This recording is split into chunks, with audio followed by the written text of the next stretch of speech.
guys, welcome back to my channel. Well, that was the weirdest thing I've ever done, and I will probably never do it again. But, I have some silence now, some time to record, take like 30 minutes and just record what I have to record.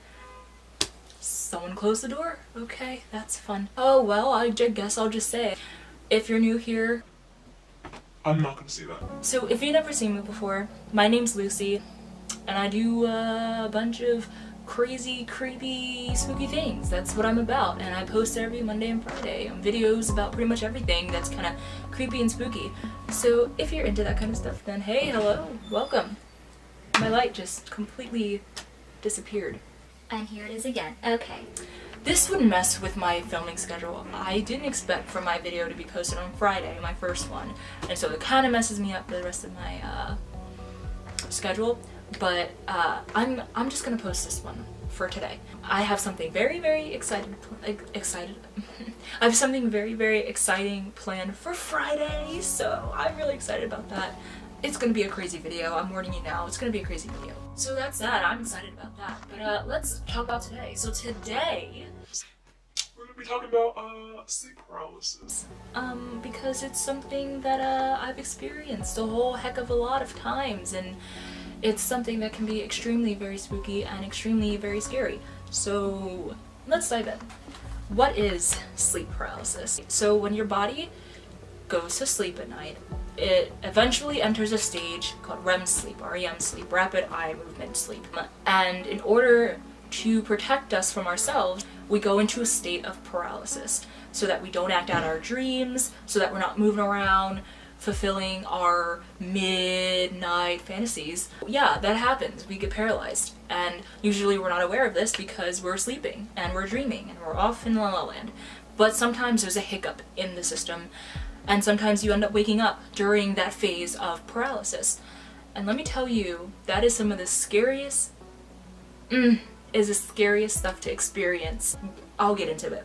Why is it terrifying? Because can you just imagine waking up and not being able to move? Like, that is, that's crazy. And then to add on to that, when you're kind of like in this in-between stage, so you're not really awake, but you're not really dreaming.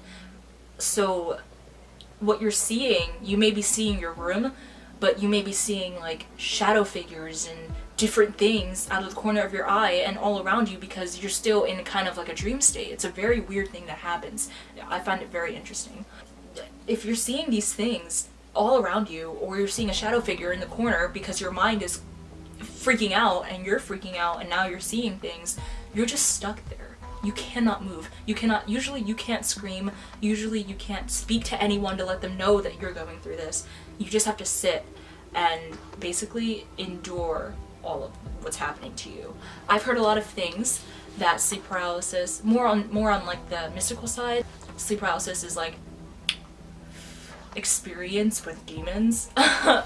Like there's like tales of like an old hag woman that's common, that she comes and sits on your back. It's often said that sleep paralysis is like what happens when like demons sit on your back at night and creepy shit like that. Like somebody, a lot of times it feels like somebody is holding you down, and so that's why like people say like it's like a demon sitting on your back. And then also you see things, so of course it makes sense. But me personally, I do not think that anything like that happens. I think it's just your brain making things up, and you know what's just happening to your body, and you're literally freaking out. So I think that's more so what it is than demons and things like that. So with me, the way I get sleep paralysis, and it happens so often, I get it at least like 4 times in a month. So what happens to me is most people feel like they're being held down by like a pressure. My sleep paralysis is kind of like, say your foot falls asleep, and that feeling of that immense like tingling pain, like you don't want to lift your foot because it'll like hurt or tickle or whatever too bad, and it's like asleep and you're like trying to shake it. That's how it feels all over my body, and like 3 times stronger. So like it's like I can't move at all, and like I could try to move, but my body is just way too heavy for me. That's what it feels like. I've had some of the scariest moments in my life in sleep paralysis. One time, so my wall is right there, and I sleep facing my wall that way. So I was sleeping, and then I woke up and I realized, what the hell, I can't move. And so I was literally sitting there. I think this was like one of the first times it started happening, around the first time it started happening. And I was just so freaked out. Like, I could not move. I couldn't let my sister know, who was sleeping like right next to me, that I was awake and I couldn't move. And then all of a sudden I heard something come into my room, come over to my bed, and start breathing down my neck. And oh boy, to say that I freaked out would be an understatement. I flipped, and that I will never forget that. And to this day, I still kind of fear sleeping facing the wall. That's something that has always stayed with me and has scarred me, and why I hate dealing with sleep paralysis, but I also love it. I'll get to that. If you struggle with this, and you know, this happens to you, like it happens to me often, and you don't, maybe, let's say you don't like it happening to you, because why would you like that happening to you? Most people don't. Most people are terrified when it happens, and most people don't know what the hell to do. So I think the best thing to do, and coming from me who, you know, who dealt with this, the best thing to do is not freak out. You just have to realize that there's going to be no demon coming into your room and sitting on you. There's going to be no hag woman breathing down your neck, unless you're freaking out, unless you're, you know, making yourself freak out and overwhelming yourself. And then you might start seeing things, because again, you're still kind of in your dream state. But the main thing to do, and the main thing to remember, if you ever wake up and you can't move, don't freak out. Just calm down, try to breathe. And then if you really want to get out of it, I would say try to isolate little muscles, like wiggle your toes, wiggle your fingers, try to wiggle your fingers. Sometimes sleep paralysis can hit you hard and you can't move at all, but sometimes you're allowed a little wiggle room. So, you know, wiggle your fingers, wiggle your toes a bit, try to get some movement back in your body. Worst case scenario, just go back to sleep. Try to go back to sleep if you can go back to sleep. So that's what I would say about that. I mean, if you're like a Christian or anything like that, I guess you could like pray to make yourself feel better or something like that. But what I love to do, now this is for like people who like lucid dream and astral project and things like that. I don't know if I believe in astral projection, but I definitely do lucid dream often. And I find that most often from lucid dreams I end up in sleep paralysis. So sometimes I use the sleep paralysis to get back into a lucid dream. How to do that? It's a weird process. How do I explain this without like being weird? I am weird, so I guess that's not possible. So since you're already in this in-between phase of dream and awakeness, you can kind of use that consciousness and that awareness that you're here but you're not here, and kind of morph it into a lucid dream. It takes time. It's something that, like, if you lucid dream often, you might have a better idea of like what this means.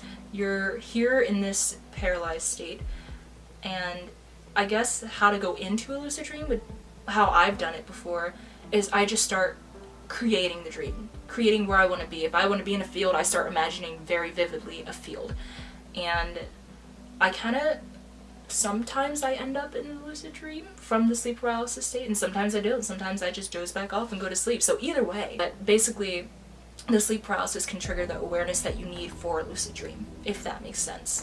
Why didn't I just say that in the first place? I don't know. It takes time to do. It's something that I kind of do. It has happened to me once or twice that I've done that, and it's been amazing. So that's what I try to do whenever I experience it now. I'm not so much afraid of it anymore. But hey, do what you can, do what you feel you must. Okay? So I know this was a kind of chill video. This is one of my chiller videos. We're not doing anything extreme today because today's Monday. You know, we don't need extreme things today, you know? It's just, it is what it is. So I hope you enjoyed me talking about sleep paralysis. I can go more in depth if you want, like more of my experiences, more of what to do. If you like this video, I can do that. I hope it helped you in some way, shape, or form, or maybe enlighten some things for you. Maybe give you more of like what sleep paralysis is about and how you can deal with it. But yeah, that's my little spiel on sleep paralysis. If you enjoyed, you can subscribe for more videos like this. I also do extreme crazy things. Like next week is gonna be I'm gonna be doing something crazy. I'm just warning you. You can subscribe, come back and see what I'm doing. I post every Monday and Friday. You can follow my Insta. It will be somewhere floating around my channel somewhere you can follow. But like I said, subscribe, like the video, and leave video suggestions. Like if you want to see me talk about something or you're interested about something and you just want more about the topic, hit me up. Leave video suggestions. I will make those videos for you. So that's it. Hope you, like I just said before, hope you enjoyed, and maybe see you later, maybe not, I don't know, but that's it for me, so bye. Don't go chasing a dream.